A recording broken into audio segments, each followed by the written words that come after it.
Hi, and welcome to the Flute Talk Podcast, where we talk about all things flute and answer your questions live on YouTube. If you want to help us out, be sure to subscribe to our channel and add us to your podcast feed over on iTunes or Google Play. And if you want to represent TFC, head over to our merch store for t-shirts, stickers, mugs, and posters. You can go to designbyhumans.com/shop/theflutechannel. Finally, if you're looking into buying a new flute, be sure to check out the Flute Center of New York at flutesforsale.com. With our code TFC at checkout, you'll be able to try up to 3 flutes or piccolos, and whichever instrument you choose, you get an extended 18th month warranty on it. So be sure at checkout to put in the special code TFC at flutesforsale.com. Now on with the show. Hey everybody, welcome to Flute Talk Podcast. I'm Nick. And I'm Amélie. How's it going, Amélie? Very good. Good. Yeah, so we're going to run into questions right away. Oh, yeah, Hannah Willis, she wanted to know, she just got invited to be in marching band and that she's super scared that she'll mess up. Any tips about getting over fright, like being scared? Oh, yeah. Yes, I think we have to make a video about that. We made a video about stage fright, anxiety, stuff like that. But it's a bit old. It's a bit old. We have to redo it. Because we have a lot of questions about that. There's a lot of anxiety that we're going to mess up and stuff like that.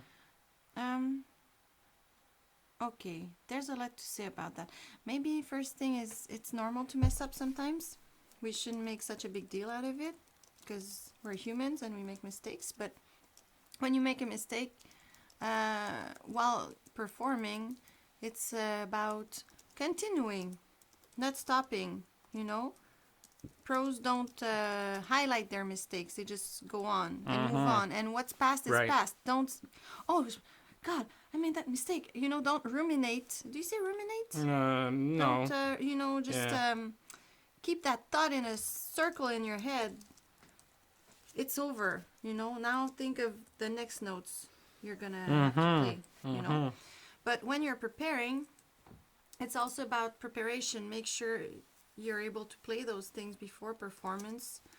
And if you lack self-confidence, I say it very often, you can imagine you're someone else that you admire and it might give you the, you know, the push that you need. It's also about it's a lot about being able to control our thoughts, our automatic thoughts that come in our head. Yeah, exactly. And are self-critical, that I've talked about it, I think, in the last podcast, that some Buddhists call it the monkey brain. Yeah, I remember you saying that before. You're not good enough, you're going to make a mistake, you're terrible. And a lot of people also have the imposter syndrome. They think they're not good enough, but that the people that accepted them in the group didn't notice yet. But when they'll notice, you know, a lot of people have that imposter syndrome. And we have to be able to stop that voice and also maybe replace that voice with a constructive one.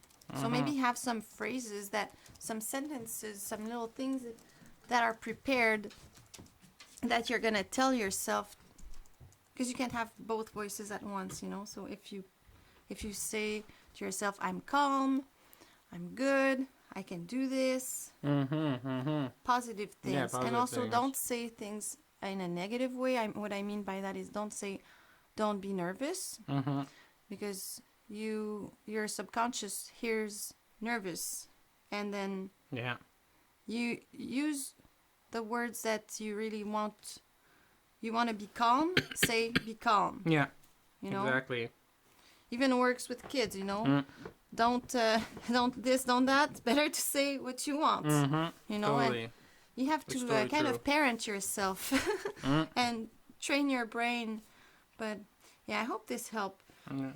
But if people accepted you, it means you can do it. You can, And it's a learning experience. And also sometimes another thing that helps is to how do you say that? Relativize, you know, the importance of what you're doing.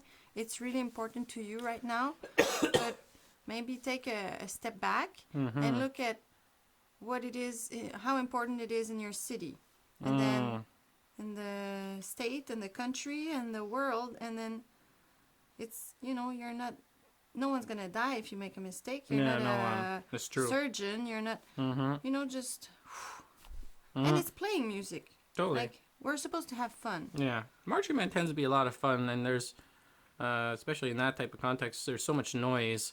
Most of the time, they won't and you're pick part you of out. a group. Yeah, you're part of a group, so... And, you make a little mistake, you'll especially if you're in practice. If you're in a practice session, that's the time to make mistakes. Exactly. Not in performance. You're so I there wouldn't to stress. learn. Yeah, you're there to learn. And so. you can kind of fall back on the others, and then another time someone else is gonna make a mistake and fall back on you, and you're, the group won't fall because you made just one little mistake.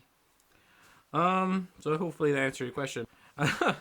We also have a question from Sigurd. A lot of people also like the time for this because a lot of people are from Europe and different places. So they were all complimenting on the time for the podcast, which I think is great because it's only like 4 or 5 o'clock in Europe. So, but Sigurd, the Mizar, wants to know, there is a conservatory in their town and they're having an open masterclass that's free for the public. They're wondering... they've only been playing for about 8 months on the flute. Is there any value for them to go and attend the master class? Would it be better to spend time practicing instead? Master classes are only 2-3 hours long usually. I would say go and listen because you get to hear what the sound is like in your region and what people are doing. You get to have that in your ear, something to progress to. Even if you don't understand the concepts that they're saying or anything like that, you're still absorbing the sound. Yeah. Yeah. Because when you start, you need to have a good concept of what sound you want. So listening to more advanced people is good. You'll hear repertoire as well that you might want to learn in the future. Yeah, I think it's good to go and listen. And sit in the back and just impregnate yourself. Yeah. And you might meet new people that are doing the exact same thing as you. Usually you get a little bit of public in those free master classes, open master class. I remember even the public shows up. So I think anybody, I think you should definitely go. It's very educational. What else is there? Oh yeah, there's that other question too here. We already did that one. Oh yeah, Christopher has a question about holding the flute while playing it. He says, I noticed that you, as well as other professional flutists, hold the flute at a very slight downward angle to the floor while playing. I've read somewhere, assuming the floor is level, i.e. horizontal, the flute should be held parallel to the floor when playing. Is this a correct position by convention, or is holding the flute just a matter of personal preference? And what is the most comfortable way for the player? Okay. No one ever told me to be straight in a line with me the either. floor. Yeah. Me either, but that doesn't mean it's wrong. It's about being straight with your body. Yeah. So if, let's also say, comfortable where your hands are going, because you want your hands to be in the most comfortable position as possible too. So you want your... It's really the angle of your head joint with your lips. Maybe. Like if your hands are lower, everything has to move together. Yeah, I guess so. You can't play like this. You can't play with your flute completely out of alignment. But I don't think they mean like all the way down like this. I guess he means very slight, like this, and then down a bit. What I mean is you can't tilt your head. Yeah, you as can. long as you don't change right. the angle of the flute with your lips.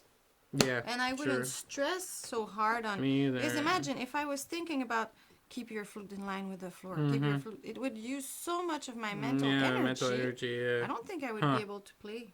No, I think it's a bit. Yeah. Like if I play like that's this, super slight. I can move like this as long as I keep. But it's really your waist that's doing all the moving, not your body. When I look at it in the image, you're actually moving from here, like this. Nothing changes up in the arms or anything. I try not to move my head too You're much. not. That's the thing. Because... nothing is moving. When I see it there, it's very obvious. Like, you're just going like this, so nothing's really changing. But my head is a tiny bit tilted, It's not perfectly straight. It's a little bit tilted. I would analyze it, But I never really analyzed it that much. Yeah, I wouldn't analyze it that has to be... slight, but I think it's about... about your position here and being comfortable in your arms, as you said. Mm-hmm. Totally. Yeah.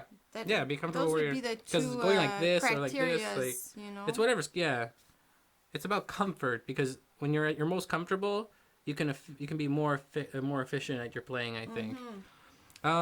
Cigar just wants to mention as well, and if you should attend a masterclass, this is about the masterclass question just before. How should I prepare to get the best out of it? You don't need to, if you're not playing, you don't need to prepare. Yeah, you don't need to prepare anything because it's the students that are playing and you're just observing. If you want, if it's allowed, you could record it, record the masterclass, just the audio, and then you can reflect back on things. Bring a notebook, write notes. I used to go with index cards. I was a bit intense, and I would have I would write on one corner the title and the composer and who was giving the master class, and then all the tips they gave, and then I had a little box, and whenever I would play a piece that I remembered I heard in masterclass, I would go back and that guy said this or that you know, that was cool. When I was studying, I liked having that because then I would go back to my notes, because if not, I would not really go back to my notes ever, you know. Or if there was a topic, I had a section for topics like sound, and you can take notes. Also, sometimes they say ahead of time what they're going to play. So maybe if you have the music, you can bring it if you feel like bringing it, you know. Yeah. That's it. Pen and paper. Yeah, and that does enough. Notes, Yeah, exactly. Do we have the Piccolo orchestral book? I think so. Did you grab it? Because somebody has a question about a Mother Goose suite for Piccolo. Okay, wait. I have it here. Yeah. So, where is this here? Tony the Sneaky Kitsune. I'm playing the Piccolo, for example, the Mother Goose suite. In some passages, the lower register doesn't want to be heard. Any advice on it? I think Mother Goose suite is on there. Is it Ravel? Yeah. I think so. Might not be in that one. No, keep going. Yeah, it's coming. There it is.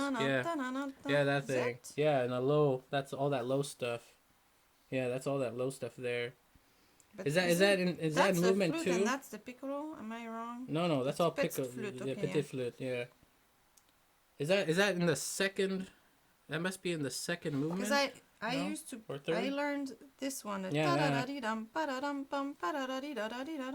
and it goes really low. You see, it goes really low here. Yeah, so that's it. That's probably the part, huh? The D sharp and all those things. My piccolo's just there. Yeah, great question, because it's a really cool piece, and a lot of people. Okay, so it's a low register. Wait. You need a head joint. Yeah, I need that. Okay, so.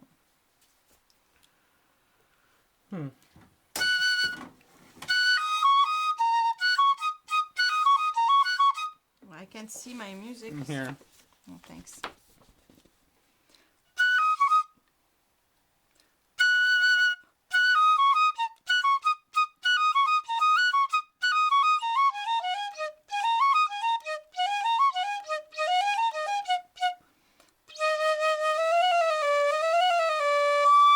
Okay. Yeah, he's really Ravel really wrote something that doesn't really, like, you have to really work, like, the piccolo in that low register. He saw this color that exists, but we never really work on the low register in piccolo. We always think it's high register stuff all the time, you know. But I think that's loud enough. It's piano. Yeah, anyways. It's loud enough. Yeah, it's pianissimo. It's and piano. It's almost by itself too, I think, in that whole section. There's not much going on there, and it's.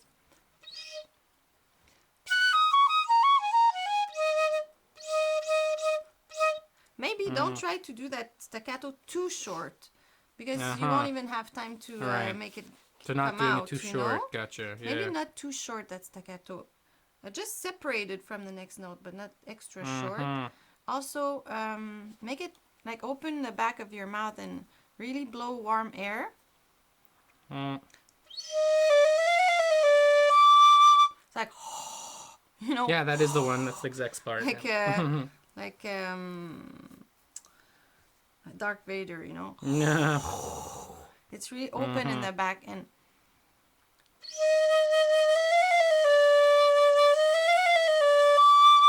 then maybe practice going little octaves, so you can go directly on the low note from a higher note. So.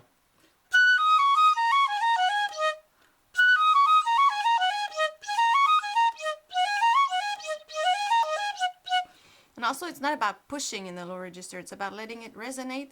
And I tend to feel the support go lower. I go da da da di da di da di dum, ba da da di da di dum, ba da da di da di dum. You know, because sometimes when we try to push it out, we just make it crack. It's just letting it resonate.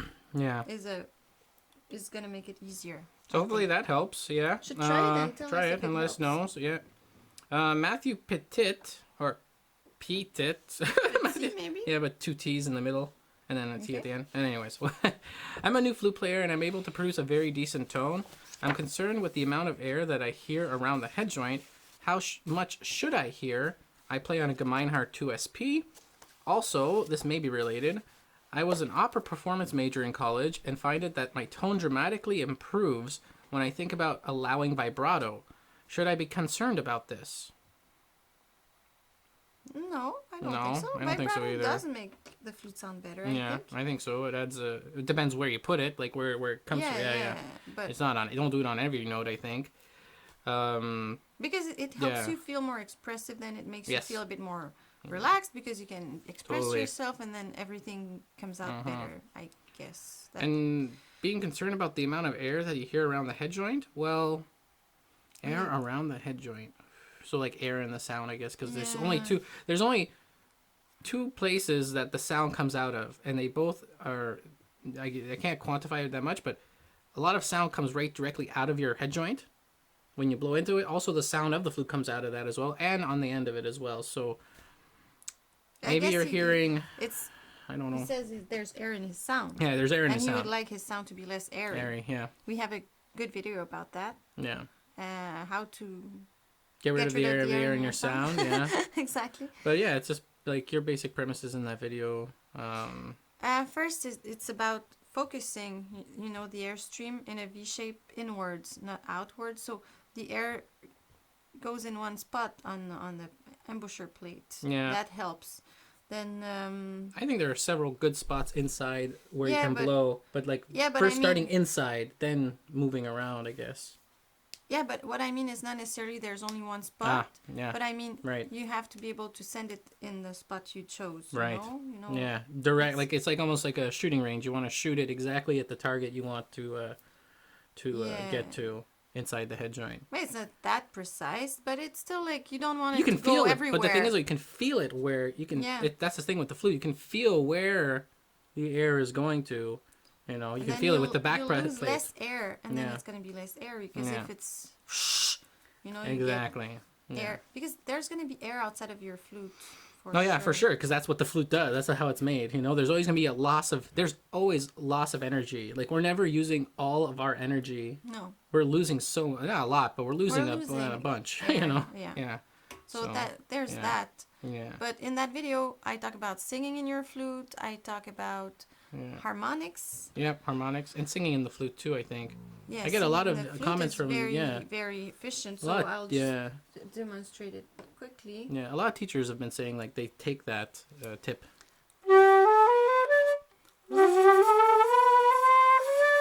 So it doesn't sound good while you do it, but what it does is that it puts your body in the same note, your larynx and everything is in the same spot to sing the note, and you're a singer, so it's amazing because the flute and the voice, they're linked, and your body resonates on the same note. Yeah. So you get a better sound. You develop associations. Because I feel it, and even when I was a teenager and I started playing, I used to tell my teacher, I love the flute because it's as if I was singing. Like I felt it's as if I was singing, but that's just like a microphone, and it's better than my voice, and I just go, but I guess I was doing that without knowing. I was changing my throat in accordance to the notes I was playing. You're developing mechanisms inside your throat.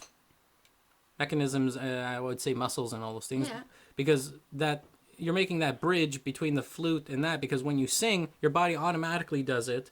But when you're just blowing and not making vocal noises, nothing's happening. It's just a tube blowing air out. But when you start making those types of singing in the flute, you start bridging this association that when you're now blowing through, you have to do this like as you would sing. Yeah. Because it doesn't do that and necessarily. If he was a singer, not if like Yeah, he says is, that he is, I'm not doubting that. Yeah. But that's a very good thing, because a lot of even great flute teachers ask their students to learn to take singing lessons, because the technique is so close. Yeah. So hopefully that answers some of your question. If you have more, just let us know in this comment or in other comments on other videos, especially that video we just mentioned, how to get rid of air in the flute, how to get rid of the sound, the air in your sound, in your flute. Ellie's Lely asks a question. Now I am playing pieces and studies more difficult than before, such as Mozart's Rondo, Kohler's Opus 33 No. 2. My teacher has told me to buy a silver flute as soon as possible. Do you think I need it? Have you got any suggestions of an affordable silver flute, preferably with a B foot, that could be obtained in Europe? Yes. You can get a silver flute in Europe. I think Alfred or something just had a big convention. It's the biggest flute convention. I think it's called the European Flute Convention. If you type the European Flute Convention in Facebook or on YouTube, you can find a lot of dealers, and I think Alfred or something like that is pretty much that. You can get them. I think it's called Alfred Music, but if you type European Flute Convention, just happened. I think today's the last day. Don't go there. It's in the Netherlands. If you're in the Netherlands, that's perfect, but if not, there's a lot of flute companies they can buy silver flutes. Cheap, good silver flutes, there's a lot. There's at least, between, like, silver flutes, there's some good ones that are partially silver and all that stuff. I don't think it really matters if it's made of silver or gold or anything like that for a young person or for a person who's just learning, I guess. But isn't it more about how it's been built? Made? Yeah, it's about how it's been built. Than the material. Yes, that's true. Because we tried flutes a few months ago. Yeah. Some of them were not even in silver, and they sounded amazing. Yeah. What was it made out of? It was an alloy. Alloy, yeah. Alloy, like the head joint was silver, I think, and the body was an alloy. Mm-hmm. It sounded great. It's mostly always alloys if they're cheap, but they're made well. So because the procedure of how they make them, I've played flutes that are made out of copper and brass, but was made very well and sounded just as good as anything else. Is it more heavy? No, it's a little heavier. Yeah. But there's also what is the other? Yeah, it's really about how it's made. Material, that's a secondary thing, personally, I think, because there are then different ways they have to make that instrument with that. So if you have to make a flute out of gold, it's not necessarily the same way you would have to make a silver flute, because there's different tendencies, different type of techniques you have to do to make it sound its way. And sometimes a head joint, if the mechanism is good quality. Oh yeah. Just the head joint might change a whole totally. deal. It could. It could. It could. You need a good mechanism and a good head joint in a way, Totally. You need a good mechanism, good. Yep. And a flute could sound good at the beginning, but out of the shop, but maybe it wasn't made well. So after a couple months, you have to go and bring it for repairs, or whatever. And so a really well-made flute, I always find, lasts a little bit longer before you have to bring it to a repair technician. But there's been handmade flutes made out of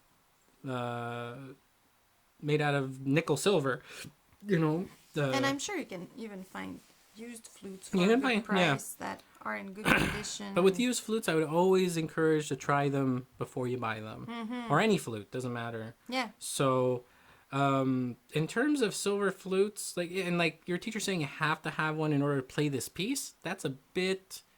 It depends. I wouldn't say that personally, because I think if your flute's doing its job, it really depends if your flute is like I have a student whose flute had problems, like it wasn't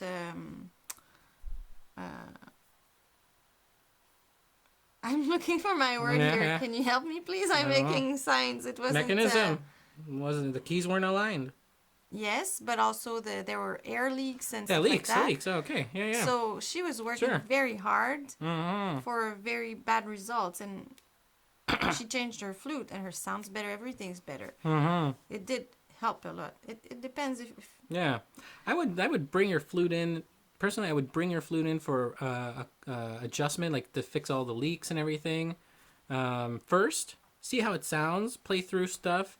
But you don't want to overspend on that either. But that's not overspending. Like, No, just but getting what your I mean fixed is clean oil adjusted sometimes is not very expensive, you know. Sometimes if your flute is very bad quality, why would you even spend money repairing it, you know? It But all like, depends. but I've seen people with like my Yamahas, student, when you know? she went to the repair, Yeah. the lady said, don't put money on that Oh yeah, flute. if a repair person says that, obviously at that point. But I mean, if they I'd bring rather it, buy another one yeah, than put money on that flute. There's so Totally. much to be repaired. Totally. You're going to spend more on repairing it. But I know people who play, Usually, yeah, a good technician yeah. could. But I've known people who have like Yamaha 222s or 333s and play in orchestras and all those things, and they pay to get it repaired, and the repair costs more than their flute, but they still love their flute, so they don't want to, you know.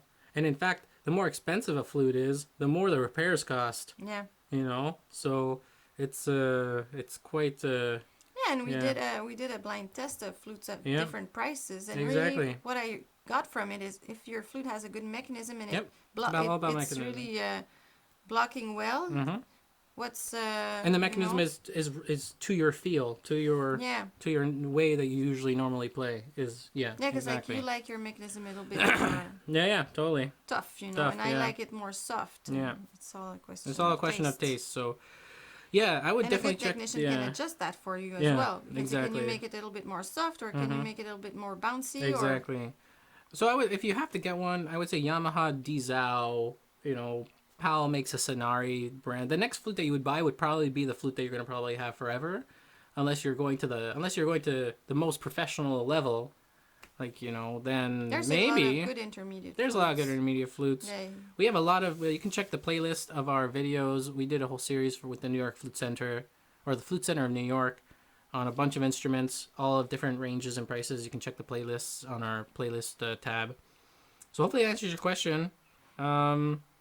Next question is Tarsius. What is your opinion about learning 2 instruments at the same time? Learn as many as you can is what I say. That's I think awesome if it's you can do okay. it. Yeah, I don't think there's anything wrong with that. No, I think one helps the other. Yep, What you totally. learn with one teacher, you'll reuse in another Mm-hmm. instrument. Personally, I've learned flute and piano at the same time, and Right. I think there was nothing wrong with that. You know, Yeah. I was so. Yeah, so hopefully that answers your question. That's our general opinion. Yeah. It's just, you know, it also depends on your goals. If you Yeah. really want to push That's in true. one instrument, like at one point I had to make a choice because both my teachers were saying you have to practice 3 hours a day, and there's only so many hours in one day. Mm-hmm. But now when I look back, I don't know, I think maybe I could have practiced 2 hours a day of each and still be able to make it. But yeah, it depends. Do you want to be good at a lot of instrument or excellent at one, or Mm-hmm. Exactly. what are your goals? What If are you your want to goals? be a composer and know a lot of different instruments, so you can know how to compose for them, you know what's easy, what's difficult, you know the Yeah. tendencies, you know. Exactly. It's all about what you want from life. Mm-hmm. Lisa Lovely wants to know what to practice first. When first starting, especially to help play fluently without music in front of you, what scales or are there any good workbooks? Without music in front of you, Yeah. meaning you Like learn the scale, piece by yeah. heart, or just No, scales? that's like when you first start out. When you first start Okay. out, I guess that's what it means. When first starting, so it's like at the beginning of you just have a flute in your hands. You didn't do anything else. You didn't go and buy music. You just have a flute in your hands, I suppose. Like, I would look up sheet music, or I would look up scales and stuff. Like, try to learn a scale, try to learn the Well, notes, if you try to really learn just the got notes. your flute, you need to learn your fingerings. You need to learn your fingerings. That's what I mean. Like scales, the fingering chart. Get a Yeah. fingering chart as fast as you can. I so you can think know. we really have to finish that book because Mm-hmm. that will be pretty complete. You have fingerings, you have Mm-hmm.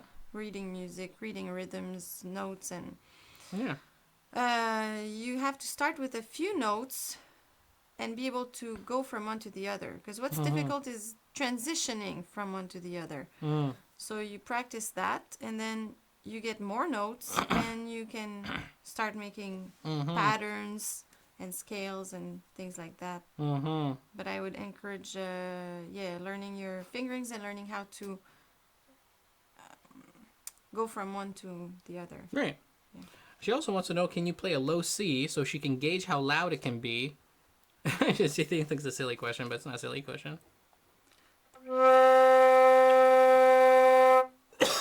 Yeah. That's pretty loud. I'm right next to it, and it's pretty full and loud. Yeah. It's like the other notes. Yeah, it's like the other notes. Yeah. But as I said before, for the Piccolo, if you try to get it out by force, just let it resonate. You know? Mark Howard has a great question. My head joint is fully inserted, but I still play slightly flat. What options do I have to get back on pitch? Maybe the cork is not in the right spot. Yeah, cork could be shrunk. Cork could be shrunk, and so it moves up. But it can only change between. I think it can only change between between 3 and 10. 3 and 10, not hertz or whatever, but cents. Okay. 3 to 10 cents, which is a lot, I guess. But also, maybe you're not supporting enough. Yeah, maybe that too. You're covering too much the hole. Yeah. Maybe also that specific flute is a bit low. Yeah. And a good technician could cut it slightly so you can put it in more. Exactly. If you have a flute rod, the rod that comes with the flute in your case, it should have a line on the other side. That's a line on the bottom of the post of the flute rod. I don't have one with me, but I have one. And then you put that in your head joint slightly. And this one's really good. Yeah, but you have to be. You know, but if it's a metal, some people have metal rods, and if you just go willy nilly, you're scratching inside the flute. So just go nice and slow. I'll show it. And then there's a line here. I don't know if you can see that, but there's a line. There's three lines there, but you want it the center line. Yeah. I don't know why they did it that way. It depends on. And then it's gonna be very. There's several videos about that. Just go like this. Let's go like that. There you go. Now you can see it. Go like this until you see it in the hole, and then until you see it touch the head joint or the end of the flute.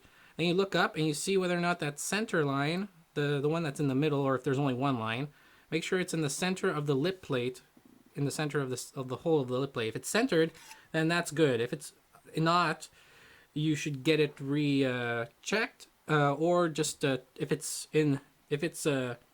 this way. You could screw this just a little bit, and it'll actually push the head joint up this way, or go and take it to a technician. There's a video I have that's on the channel that talks about it more, about how you can change it by yourself, but I don't want to do that here because I don't want to. That's why I made a video about it. Yeah, and also if you play, we made 2 videos about playing in tune, I think, but you know, if you have a tendency to play like this, and you're covering the hole. You can see that, you can hear that when I play more, when I cover the hole more, it goes down. So maybe it's about the angle here that you have. And if you uncover the hole more, you will also get more projection at the same time. So maybe you should check that. Yeah. So hopefully that answers your question. Also use a tuner, check to see what are its tendencies on the whole entire range of the flute. Maybe it would be interesting to try someone else's flute to see if it's a flute or if it's your way of playing. Great idea, yeah. Flavia Rodriguez says, I've been checking flute prices, and as long as I've understood it right, the ones with B foots are far more expensive than the C ones. Is that right? Why is it so? It depends. Like some flutes, I've seen prices for a B foot between a C foot and a B foot be between $300 and $800 because it's just the foot, and you can buy both. You can buy both pieces, but I mean it's just this much extra material. Maybe it's because also you will have more beginner flutes with a C foot, and it's cheaper to make. When you get to a higher level of flute, they will put the B foot. Like maybe it's not the B foot itself, but it's a type of models. Yeah, it's also the type of models as well. Yeah. I guess. Yeah. Totally. It could be more professional. I don't think it doesn't really mean necessarily because there's a B foot, it's supposed to be more. That much more expensive. Yeah, because I've seen professional flutes with C foots, and they're as expensive as the B foots, you know? Like, so maybe it's the models that. Yeah, it's the models maybe that you're probably associating with. Let's see. Oh my gosh, so many questions. Oh my gosh. Okay. How do you play high notes quietly? Yeah, how do you play high notes quietly? That's a tough one. Can I today? That's the question. Well,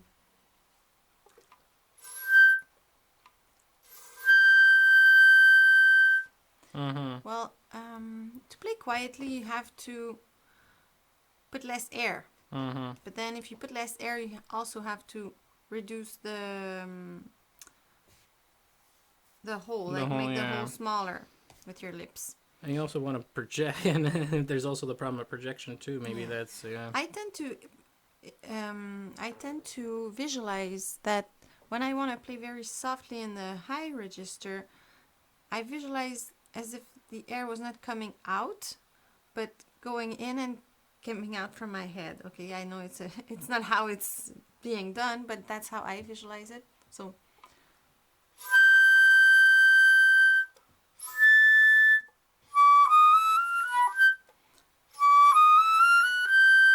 I think it helps me put less air and let it resonate in my head. So that's how I do it. How do you do it?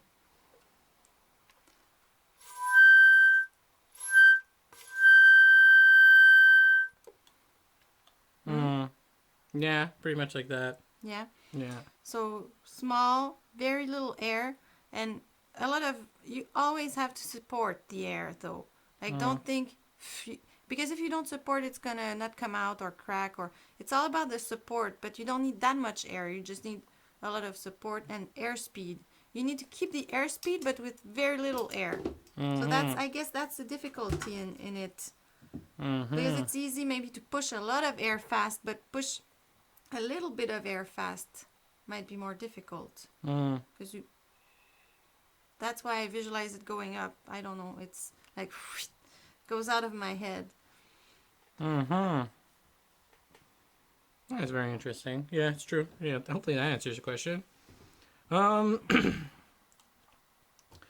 do foot joints seem to be more difficult to put on than head joints? Do you ever lube these parts? No, I wouldn't lube any of those parts. Don't put any lube on metal. No.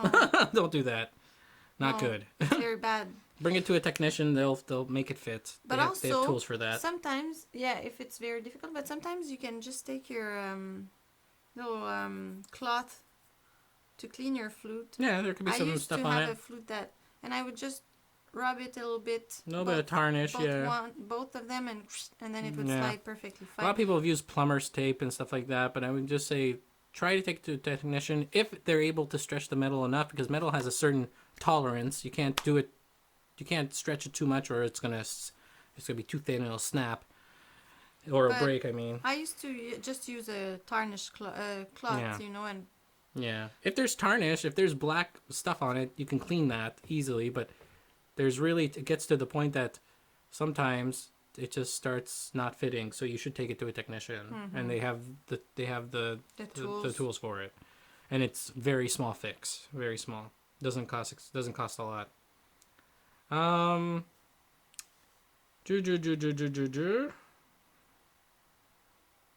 looking to buy an intermediate flute. Which brands? This is Munderscore. I'm looking to buy an intermediate flute. What brands would you say are good? Yamaha, Dizao, Pulsonare. What are the other ones that we've tried? Haynes. There's some Haynes ones that are very. Was it Amadeus? Haynes Amadeus. Those are really good. Those are good too. I mean, yeah. Pulsonares are very good. Yamahas are very good, like between models of 300 and 600, even 700 sometimes. Yeah, there's a lot. I would, like we say all the time, just try as many as you can in your budget, then see which one feels good to you initially. I follow my gut feeling sometimes, and then usually you can try those. You can take the ones that you like. At some music shops, they let you try it for like a week. Yeah. And then you can bring it back with no obligation. And I know in the United States, places like the Flute Center in New York does that. There's also places in other parts of the world. It's good to ask them questions in those music shops. They usually have some type of agreements for those types of things. So yeah, those are ones that those are the ones that are like good intermediate. But those things can last forever. When you think intermediate, you think it's just another step to professional. Well, for some people, it's actually just the flute that they're going to have forever, which is actually really quite fine because they're all built very, very well, and you can do a lot of things with it. You can play everything on it. Yeah, you can play everything. As long as the mechanism is in good shape. Yeah, you can still play Carl Gellert's hardest etudes on a student flute, you know. Okay. Let's see. Forgot about the line cleaner adjustment and lack of the pitch. When should I buy? When should I buy a new flute? When you think that your flute is holding you back, I guess, you know. Usually the biggest transition for all flutists is usually from a student flute that's really a student flute, like either there's all the holes are covered, you know, the standard one. Then you want to move up to open hole or even non-open hole, professional or intermediate flutes too. But I think the first answer is really when you feel your flute is holding you back and you're fighting with your flute, and it shouldn't be a fight. It should be and it's well maintained and everything. Like, say everything's well maintained, everything's fine, no leaks, but it's still, you know, then it's time. That's the time. You usually can feel it. Or if it's unrepairable or repairable but would be so expensive. Those types of things. Could you go over how to clean in between the tight areas of the flute? If you mean the tight areas between like posts and stuff like that, like between here, like inside where the posts are and stuff, I would not advise doing that. I used to take a Q-tip and... Q-tips are very bad. Now you told me not to do that. Because those little hairs go inside in between the mechanisms, inside the rod post, and then cause micro abrasions inside and can cause huge problems in the end. So and sometimes we overdo things. Yep. Just let it be, you know? Yeah. If there's dust and stuff gathering around those things, and it's like I'm a victim of that as well. Like, I leave it, but then I bring it to a technician. They clean it, they wash it, they take it all apart. They even clean your case to make sure there's no dust. Yeah. Probably for that. Yeah, probably for that as well too. They vacuum out the case. Yeah, they vacuum your case. You know, all those types of things. Like so a new car. Yeah. So tight areas, I would really get away from those. Not do anything. Like I said, if you watch our video about how flutes are repaired, they really do it the way it's only supposed to be done. Taking it all apart, washing it, ultrasonic, baths and all those things, using a Q-tip and all those types of things like that, or whatever people do to get little things here and there, because there are points on the flute that do gather dust. It's funny, like there's like the mechanisms right in the middle where there's where the G key is, and the A flat key, all those little posts and stuff in there, those are all dust traps for like a lot of crazy like little micro dust and also black tarnish and all those things. I would not advise going in there and doing that unless you've been trained to do those types of things. But even repair people don't hand buff the flute, you know. It's all done through baths and stuff like that. And hopefully that answers your question. If you guys have any other questions, please be sure to let us know in the comments. I think we ran through the whole entire comment section pretty fast. There was a lot of questions, but I mean, we got through a lot of them. If we missed your question, please repeat them in the bottom in the chat, and we'll be able to Like somebody else said, how do you clean between the rods and the springs and rods? You don't. You just don't, because it's really a lot of fragile stuff there, and there's little, you don't see it on the flute, but there's there are little tiny slits between certain mechanisms that no matter how tight they are, there's still ways to get in there, little pieces of hairs, little pieces of all those things. If you use something like a Q-tip or a cloth, it all goes in there and causes huge problems. So you make it worse by wanting to make it better. Yeah. You know, you work hard to make things worse. There are oil points, and I was always reluctant to make a video about it because there's a lot of hearsay about that, but there is couple places where you can buy actual, you know, oil that is for the flute, for the mechanisms, that you can pinpoint where these places are so you can keep the mechanism flowing. But it's really an advanced thing and something I don't advise for most people, because it's really unless you've been trained, you can do it. But I mean, take it to a technician, they can do that stuff, clean oil and adjust. You know, I've never seen prices more than $400 or $500, you know, in general places for like professional flutes. If you're giving a student flute, it costs even less, because it's way easier to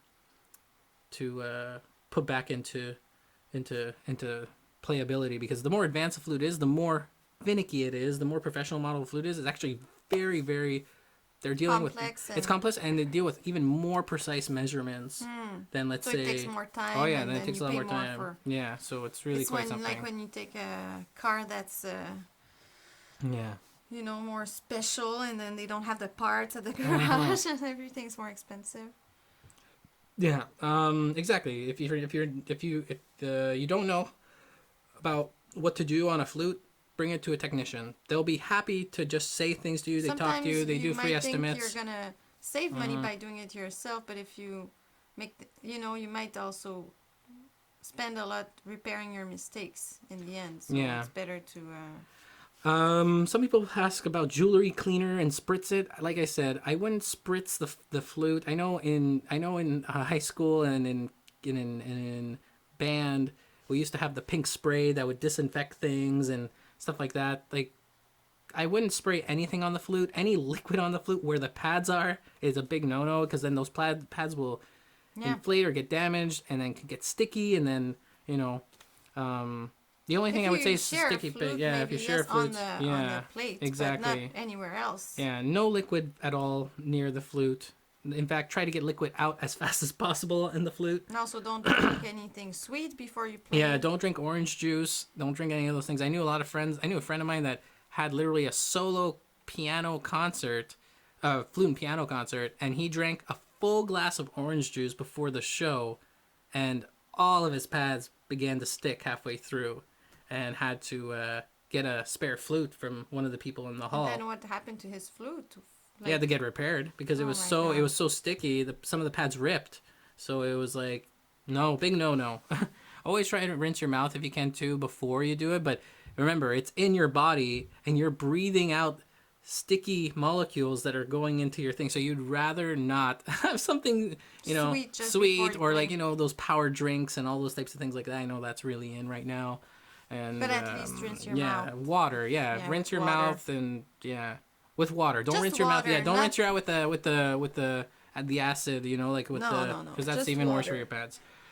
I need to breathe a lot. I need to breathe a lot during playing. How do I organize my breathing better? Sorry if this question doesn't make sense. It makes sense. It makes sense. It makes perfectly good sense. Well, you have to find good spots in the music in the phrase. Usually don't.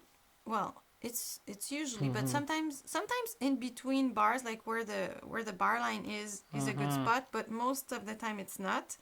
Most of the time, a phrase will end on the first beat of a bar, so you should breathe just after that first note of the bar where the phrase ended. And then write down those. Oh yeah, make notes. Those breathing marks. Sometimes also people don't take enough time to breathe in, and then they have to breathe in all the time. Yep. So, take your time, and you might think that breathing fast is faster, but it's not. If you try to breathe in very fast, you're gonna close your throat, and then not much air comes in. But if you think in a accelerando type of way to breathe in, that's slow, fast, like right. Then you can put a lot of air in because your throat is open, and you go. And in the beginning, the air doesn't go that fast, but it goes fast just after. In reality, it takes a little bit less time, or just the same amount of time as when I try to go fast, but then I can blow way longer. And also, it's about being efficient with your air, not losing too much. Totally. Sometimes even people, when they play piano for a couple of notes, and then they start playing loud again. If you play piano, it takes less air, and if it's a long phrase that's piano, just play piano, it might help. And once you've decided where you breathe, try to be disciplined about it and practice to be able to get there. So maybe you have to figure out how much to breathe in, how much to blow out. It's all about, it's like economy. You have to do with how much money you have. You have to do with how much air you have. And how can I get more, and how can I lose less? It's all, So hopefully it answers your question. Flavia Rodriguez, he asked a question before. He has a Selmer special with silver head joint, but he has music that demands a low B all the time. I think he was talking about the B thing with the low B and low B and low C flutes. Yeah. I would really check, especially because it's a Selmer flute. Go on eBay and find another copy of your flute, or find a B foot for that flute. It's usually super cheap, probably even cheaper than you could imagine. Probably maybe even $50 to $100, and buy that, and then use that to. eBay's your best friend for a lot of those things right now, because a lot of people are just then you might getting rid need of it. a case for your. Yeah, they might need a case, but a case is also, you can also modify your case too as well. That's cool. So yeah, do that. Check eBay. You would be very surprised to find it. You might be able to find it, or check your shops, because you never know, they might have used flutes. Mm-hmm. Do you know any books that have good flute solos to play? Flute solos. Isn't pieces? Pieces, I guess. Depends on your level. Yeah, it depends on your level. But there's a lot of books. There's a lot of books. Yeah. It's just, it really depends on your level. Yeah. I have a hard time doing the double tonguing for Maya. You played Maya, huh? With the Alexa? Yeah. Yeah. I loved it. There's double tonguing stuff in there? Yeah, there is. There is a lot. Oh, it's fast, and also Yeah, it's fast. It's fast. it's not double tonguing. That's taka taka taka ta. No, it's more daga guh. daga daga. It's a lot of guh. So if you try, I don't remember, but let's see. No, it's not that. No, but it's not that one.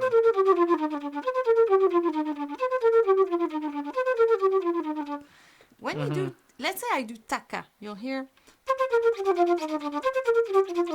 I get more stuck, and it's kind of disturbing the airstream. Daga, it's good, and it's closer in your mouth. So taka, it's very front and very back, and then daga, you bring it more in the middle. So daga daga daga daga daga daga daga daga daga daga daga daga daga. It's almost like dag dag dag dag, daga daga daga daga daga daga daga daga daga daga daga daga daga. And you can practice it backwards in the beginning. You do kata kata ka or gada gada ga.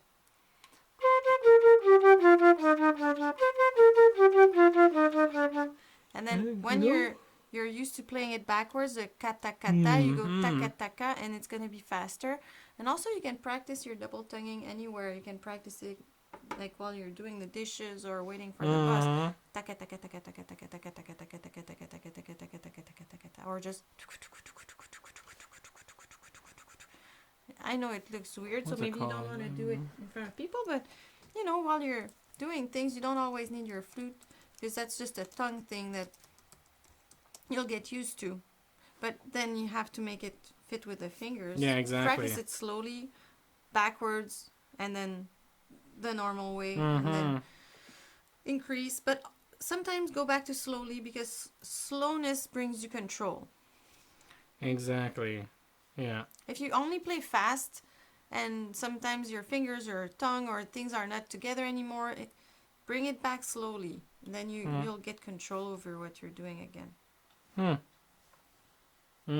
I guess that's it for today. I guess that's it for today. Just two more things was, do you know that piece, Serenade in Pietri from the Suzuki Flute School Volume 3, number 4?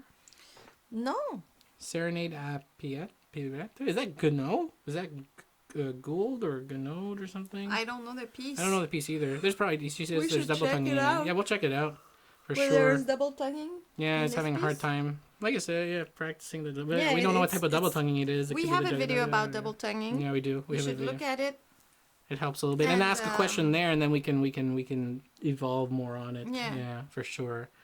And then like maybe look at it. If you have sub questions, we can discuss them in the next podcast. Yeah, next podcast for sure. Also, then Lisa just says here $30 basic cleaning for adjustment. That's a good fee for adjustment fee. $30 to adjust your flute. That's pretty good, because usually they put where the screws are supposed to be. They set the screws and everything. Good. Everything's that's an okay fee. It's not too bad.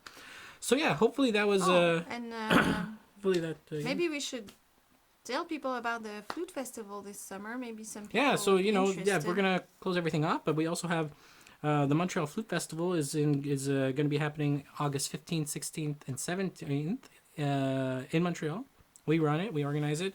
If you guys are interested in coming into Montreal for the summer for a couple days in August and learn with Emily and learn with Alexa, it's all day long masterclasses and classes. And we also are going to do a concert on the end on Friday. You can also try out a lot of flutes. And we hang out. And we hang out in between the shows and after the classes. We hang out and go have lunch and dinner with everybody. It's a nice, cool community. It's really great. This is the third year that we've been doing it. And there's different levels. People more advanced, less advanced. Some people just want to listen. Some people want to play. Yeah. We respect that. Yeah. Some people last year said, I don't want to play. And then they realized it was very relaxing. Yeah, They super wanted relaxing. to play after. All levels. Yeah, it's awesome. Yeah, and Alexa still, she's an amazing flutist and professor. So she does the afternoon masterclasses. And Totally. Yeah, I think it's a good experience. It's fun, and Montreal is a nice city. It's a beautiful city. It's in the city. It's really nice. We try to blend in the class-like thing with the metropolitan, going and seeing the city and enjoying the culture that is here. And you can check that out at the MontrealFluteFestival.com. Also, if you guys haven't checked out our Patreon, that really helps us out to make more videos. Right now, we're at a 1 video a week schedule right now because of time, and we're just really busy. But if you help us out at Patreon, that can really help us get more time in terms of funding us so that we can do more videos, also make really good content for you guys. So if you guys want to check out patreon.com/theflutechannel, you can go there and pay as little as $12 a year. And that helps us tremendously through that medium, which is really great.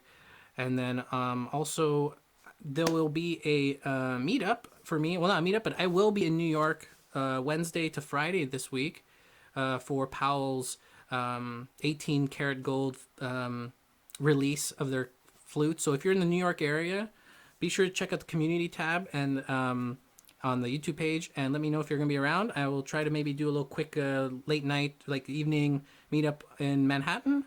If you're a New York flutist, we can definitely go and hang out and talk about flute and all that crazy stuff. That's and so cool. Yeah, that's what I'll be there doing some content for the channel. Yeah. And I won't working be with there, them. Yeah, but... Emily won't be there. It'll just be me. But that will be that. So there's nothing else, I don't think. Just Patreon and the Montreal Flute Festival. And if you have any questions or comments, if you're watching this not live, be sure to leave comments down in the true comments. in the not true comments, but in the comment section box. Yeah.